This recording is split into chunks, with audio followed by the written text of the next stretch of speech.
I'm Reed McDonald, I'm the CEO of magniX, and we're here with a wonderful announcement that we're taking deposits on our new magniAir air-cooled engine designed for experimental and light sport categories.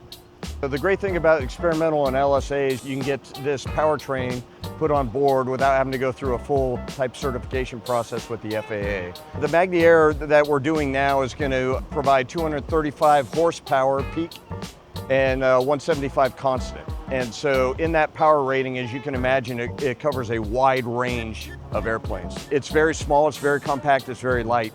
So I'm Ben Loxton, I'm the VP of Product Development at magniX. The engine replaces the IO390, IO540 range of piston engines that would typically power these aircraft. So it includes the electric motor, which is the magniAir. It's a 175 kilowatt or 230 horsepower electric engine.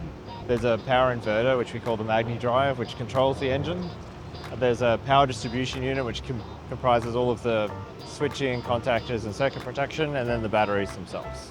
Our goal is to make it quite simple for the non-electrical engineers. You don't need to have special electrical skills to be able to install it. Everything's connectorized and everything is safe. It is an 800 volt system, so you got to be careful, and we've designed it in such a way that it can be handled without special skills. Operating costs will be significantly less. We think around 20% or so less than the original aircraft once you include all the fuel and maintenance costs.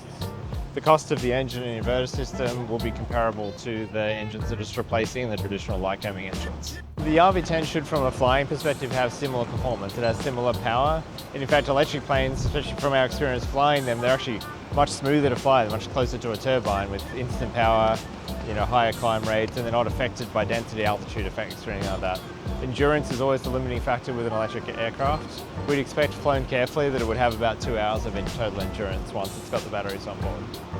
Useful load will be just 2 people, down from 4 that it's originally certified for.